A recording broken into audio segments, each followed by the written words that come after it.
Hola, hoy vamos a tratar un tema de mucho interés para la práctica docente, que es la cuestión de la programación y de la metodología educativa. Estas temáticas nos hacen circular por la didáctica y en este segmento la didáctica se ocupa de prever, de organizar, de sistematizar, de resolver cuestiones que tienen que ver con la enseñanza y con el aprendizaje. Hay muchos teóricos que trabajan la cuestión de la didáctica y la programación didáctica.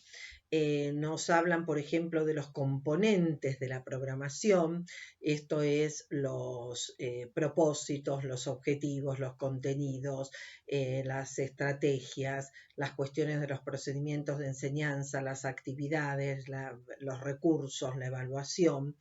También nos hablan de las etapas o de las fases para desarrollar la cuestión de la programación docente. Y otros nos dan bastantes recomendaciones, siempre tenidas de algún cuerpo teórico, entran en una cierta racionalidad didáctica al ofrecernos prescripciones acerca de cómo programar y qué elementos y de qué modo secuenciar. Hay muchos textos, pero podemos ir revisando algunos, obviamente, para motivarnos en esta preocupación. Y, por ejemplo, Susana Bolio de Cols, que fue un trabajo que se usó mucho en la década del 70 en Argentina, nos habla de una programación que se inicia con un diagnóstico, una situación inicial, que va visualizando objetivos y armando lo que sería una estructura de aprendizaje a través del encadenamiento de estos objetivos y luego plantear los contenidos, las actividades, los tiempos, los recursos. Hay un texto de Emidio Nerisi hacia una didáctica general dinámica que también lo hemos utilizado mucho y él nos plantea la cuestión de la secuenciación en la programación didáctica, iniciándose por la cuestión de los objetivos y de los contenidos y este ordenamiento de objetivos, contenidos y tiempos disponibles para el desarrollo de una disciplina nos van a llevar a una mirada del contexto y de la escuela para después poder realmente armar toda la organización curricular a nivel del aula. Hay otro trabajo, una traducción del portugués de Irene Carvalho, Melo Carvalho, y esta autora nos plantea una secuencia de programación que puede ser interesante para el Nobel docente, para cuando nosotros recién tomamos una asignatura a cargo para poder desarrollarla en un nivel educativo, o para los jóvenes educadores que tienen que ir estudiando su disciplina, profundizándola. Entonces, ella plantea que una visión general de los alumnos será un punto de partida, pero luego es importante el poder estudiar la materia, el poder estudiar y hacer acercamientos a diversidades bibliográficas. Y todavía nos dice algo bastante interesante desde lo curricular, que es el mirar cuál es, desde el diseño curricular, cuál es el lugar que tiene esta materia que vamos a asumir, que vamos a enseñar en el plan de formación. Evidentemente, si nosotros nos atenemos a los componentes de la programación para poder desarrollar cuestiones metodológicas, uno de los componentes que más asociación nos ofrecen con la metodología son precisamente los propósitos de enseñanza, es decir, lo que el docente pretende de su curso. Evidentemente el diseño de estos propósitos nos hacen circular después por un circuito didáctico y más operativo, pero al hablar de propósitos tenemos idea que estamos iniciando un camino con un planteo pedagógico, un planteo que tiene que ver con intencionalidades educativas. Y estas intencionalidades se van después de algún modo estrechando en la medida que vamos desarrollando las distintas instancias de la programación y vamos circulando por objetivos, por metas más operativas, hasta llegar a cuestiones más instrumentales desde los procedimientos, las estrategias o las técnicas y las formas de evaluación. Furlan nos decía en un hermoso seminario sobre estrategias docentes en la Universidad de Buenos Aires que estos propósitos y estas intenciones educativas van perdiendo en el proyecto de la programación de algún modo las intencionalidades pedagógicas y se van entramando en el proceso de aprendizaje que olvida de algún modo a sus protagonistas y a sus historias. Estos propósitos están mirando un docente que en la tradición occidental es un docente comeniano, es un docente donde la previsión de la enseñanza de una manera instrumental y del modo de la modernidad también va a tener impacto en el siglo XIX y en la organización de los sistemas educativos. Este docente, entonces, con este modelo comeniano, en la programación refuerza su rol, entendiendo que es palanca fundamental de formación en la vida de las aulas y de las instituciones. La cuestión de los métodos también tiene tradiciones en la modernidad, la tradición, la historia de la escolarización, y luego, ¿no es cierto?, en el siglo XIX, este reemplazo del maestro diplomado que reemplaza precisamente al maestro artesano. Y la cuestión de los métodos van provocando un ordenamiento en la programación y en el circuito, en el trabajo del docente. Todo el siglo XX nos ha permitido circular con muchas didácticas que están fundamentalmente aceptando la cuestión de la prescripción, del decir cómo, de instrumentar el trabajo del docente, todo el ciclo docente, cómo programar, cómo seleccionar los objetivos, cómo secuenciar las tareas, cómo enseñar, cómo utilizar los recursos, cómo evaluar. Entonces, este circuito está buscando permanentemente un ordenamiento. Y decía la querida docente de la Universidad de Buenos Aires, Edith Litwin, que esta búsqueda de ordenamiento permanente de la didáctica puede a veces llevarnos a perder la creatividad en las metodologías. Por otra parte, todo el siglo XX ha estado invadido de la problemática de la programación en didáctica y también de las cuestiones metodológicas. Si empezamos ya por el 1900, 1905, 1907, trabajos de John Dewey, María Montessori, de Crowley, están planteando esta nueva ideología escolar que se plasma en ideas pedagógicas y que se concreta en métodos activos. La cuestión del método también tuvo grandes desarrollos a mediados del siglo XX. Y, por ejemplo, en los años 60 nosotros tenemos, por un lado, producciones de América, de Brasil, Luis Alves de Matos, quien plantea que la programación es un proceso práctico, operativo, racional, que le da garantías, seguridades, progresión a la vida del docente y que necesita cierta dosis de flexibilidad. Y esa flexibilidad se ata a las cuestiones de la psicología del aprendizaje. O sea que ahí tenemos precisamente esta didáctica muy comprometida con el marco psicológico, previendo las formas de enseñar. Cuando nosotros caracterizamos las décadas, y esto no está mal porque nos ordena y es ordenador para todos nuestros alumnos de las carreras docentes, los grandes lineamientos de las épocas, en realidad, en estos años 60 también encontramos construcciones diferentes. La didáctica de Karl Stocker, por ejemplo, desde la Universidad de Múnich de Alemania, plantea ya en los años 60 que la metodología es un circuito de vida.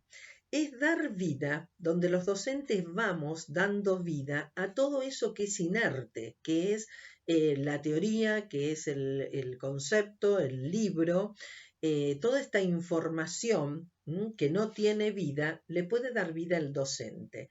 Y desde un lugar muy interesante de la programación de la Alemania de esa década, ¿no es cierto?, aparece este circuito como un circuito que da oportunidades a la interrogación, a las preguntas, al uso de recursos y sobre todo a construir debate desde las aulas para transformar las instituciones, para transformar las escuelas y transformar la vida de la comunidad. Es decir, cómo aquí aparece una visión de método amplia, ¿no es cierto?, flexible, vital, que lo que permite fundamentalmente es desarrollar la vida de las aulas.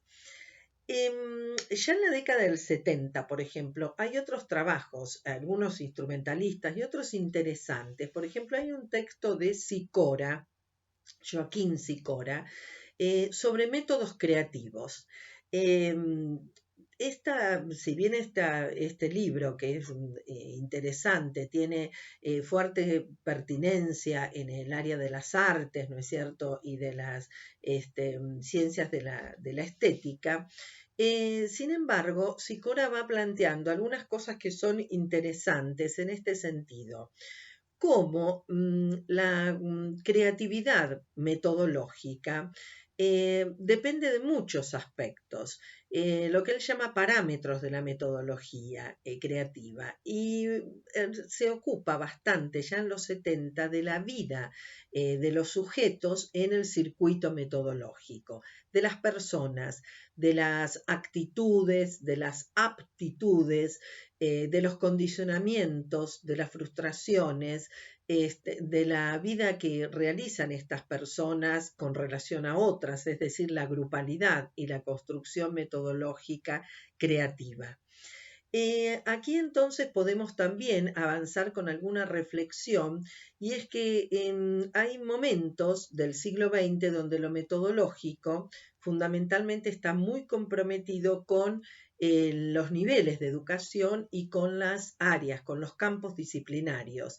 Entonces, en este sentido, nosotros podemos decir que aquí lo metodológico queda entramado con las didácticas especiales. No es que la didáctica general deviene en didáctica especial, pero sí que se genera un interesante diálogo entre la mirada general acerca de cómo enseñar y la mirada más específica de lo que nos dicen las disciplinas acerca de cómo enseñar una disciplina.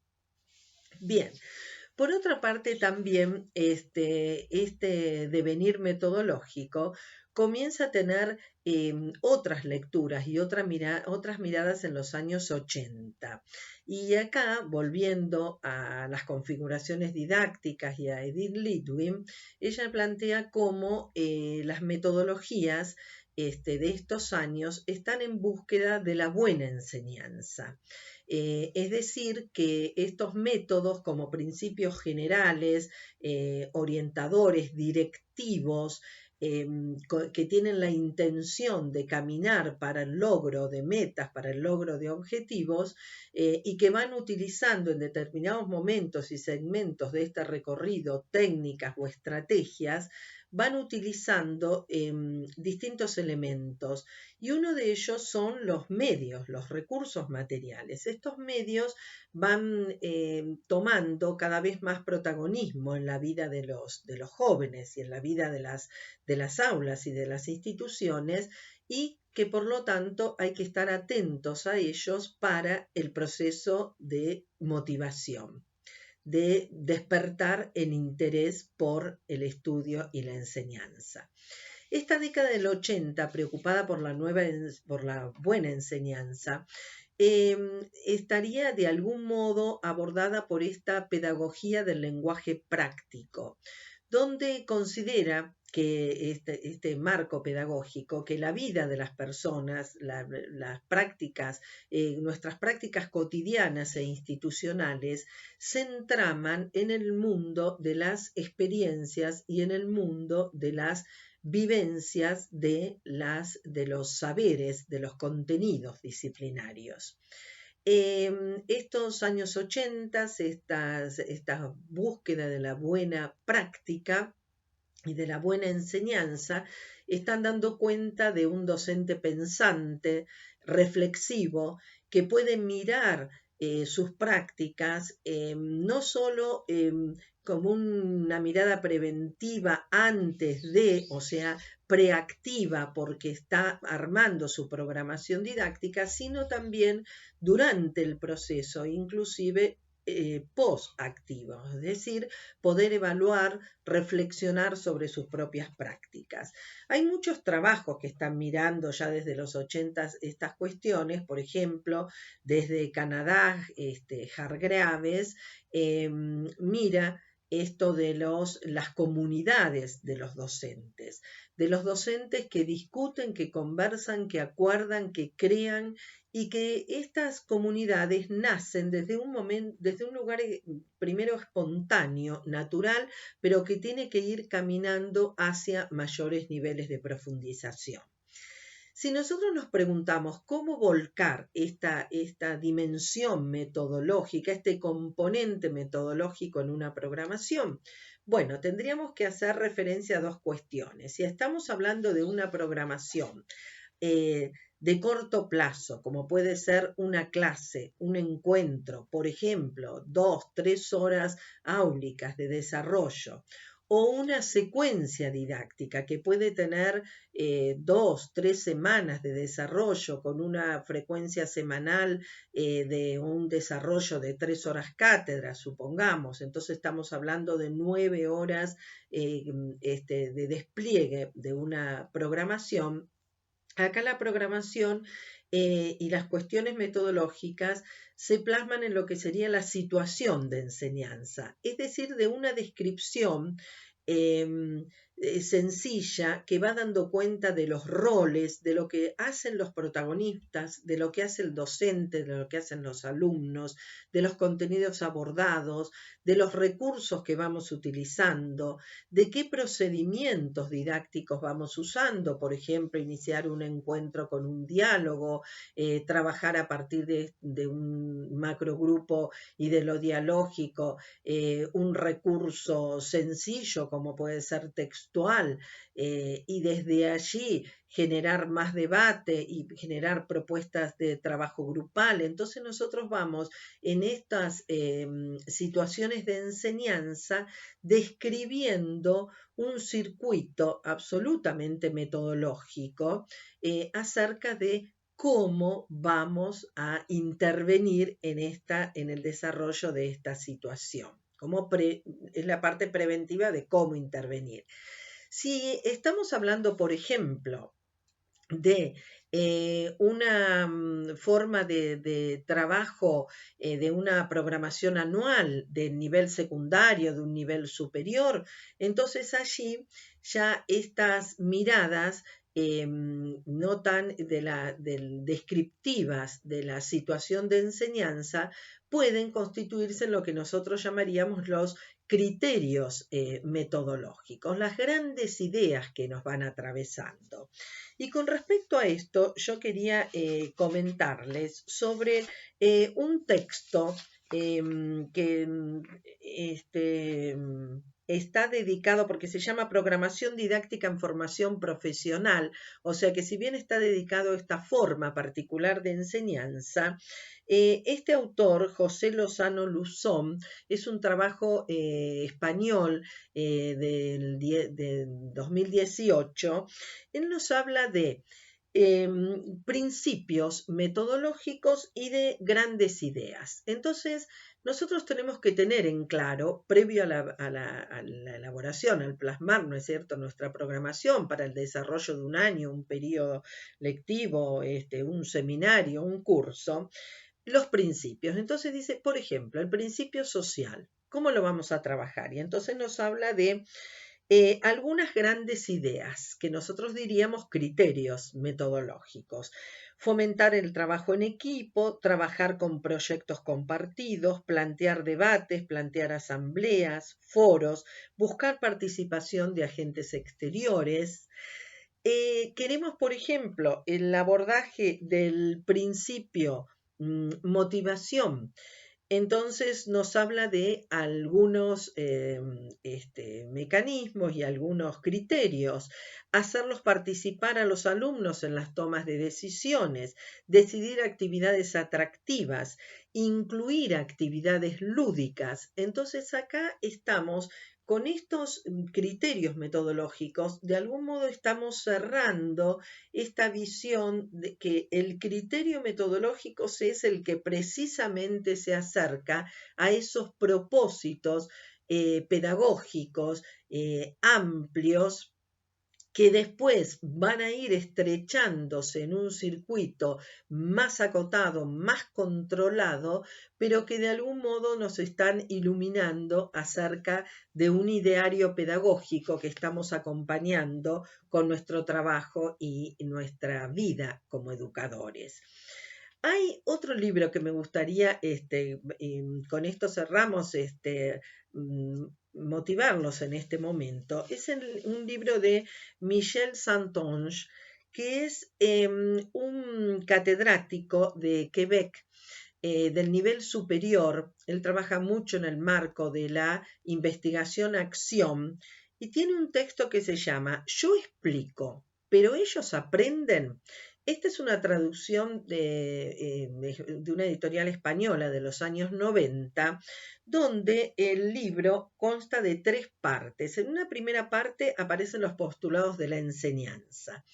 En la segunda parte, sobre cuestiones del estudio. Y en la tercera parte, lo que denomina las competencias docentes. Entonces, desarrolla la cuestión de la enseñanza desde 2 grandes vertientes. Una, que es lo que él llama las relaciones de la enseñanza. Y lo otro, las fases. La fase de planeamiento sería la fase preactiva. Luego, una parte activa, que es precisamente el desarrollo de nuestras clases, y una parte postactiva con potencialidades de evaluar estos circuitos. Con respecto a las relaciones de enseñanza, dice que los docentes al planificar realmente establecemos una relación profunda, creativa, dinámica con la disciplina. Entonces él habla de una relación didáctica que es la que le compete al docente con la materia. Una relación que denomina de estudio, que es la que esta relación compete al estudiante o al alumno con la materia. Y después hay una relación de mediación, que así la denomina, entre docente y alumno. Y cuando el docente piensa y repiensa y reestructura la asignatura, lo está haciendo en función de sus saberes. Pero a medida que transitan los años o él va, ¿no es cierto?, trabajando durante más tiempo en educación, esa relación con la materia va vitalizándose, va cambiando y vamos encontrando dimensiones, recorridos y caminos que son muy interesantes de debatir y de discutir desde esta pedagogía del lenguaje práctico con la realidad, con nuestros alumnos, con otras organizaciones, con nuestros colegas, para poder precisamente ir enriqueciendo las situaciones del aula. Lo que nos dice este autor es que en esta fase proactiva, nosotros lo que en realidad hacemos primero es, para enseñar y para programar, generar un diseño de estas relaciones. ¿Cómo vamos? O sea, la relación que yo tengo con la materia, el alumno con la materia, nosotros con nuestros alumnos. Después de esta relación, que es la que él llama metodológica, viene lo de la planificación. ¿Qué sería ya? Ver esa construcción en el tiempo. Ver esa construcción desde un lugar instrumental, de qué manera voy a colaborar, voy a ayudar, voy a instrumentar la relación. Y verla desde un modo sintético, que es un poco lo que nos pasa a nosotros, a los educadores. Cuando abrimos la puerta del aula, ahí está realmente una situación, ¿no es cierto?, de programación sintética, donde en un rápido momento voy haciendo una síntesis del circuito, de todo lo pensado, lo armado y cómo voy a tratar de llevarlo a la práctica. Y en esta interacción con los alumnos, también nos dice este autor que hay una instancia que es lógica, donde nosotros estamos generando exposiciones, explicaciones, como yo estoy utilizando estos videos, ¿no es cierto?, como una primera instancia de aproximación teórica, y luego hay toda una instancia estratégica, de una lógica de estrategia, de construcción, de motivación, de generar ida y vuelta en la dinámica que a su vez nos va a ir permitiendo ir haciendo algunos ajustes de lo programado. Por lo tanto, esta programación, que sería el espacio, digamos, proactivo, ¿no es cierto?, de nuestro trabajo, también en la acción puede sufrir algunas modificaciones. Por eso es tan interesante, tan importante y tan saludable desde lo pedagógico y didáctico la evaluación o la sistematización post-clase, es decir, post-activa. Y esto significa en 4 renglones, en mi libreta, en el celular, en la herramienta, ¿no es cierto?, que yo utilizo, ¿qué pasó en la clase? 4 renglones, nada más. Esos circuitos son interesantísimos para la investigación educativa, pero por otro lado son honestos para el proceso de evaluación, para ver cómo después vamos a ir armando la situación de evaluación a la que esperemos poder ocuparnos en un próximo video. Espero que sigan bien, a cuidarse y a cuidarnos.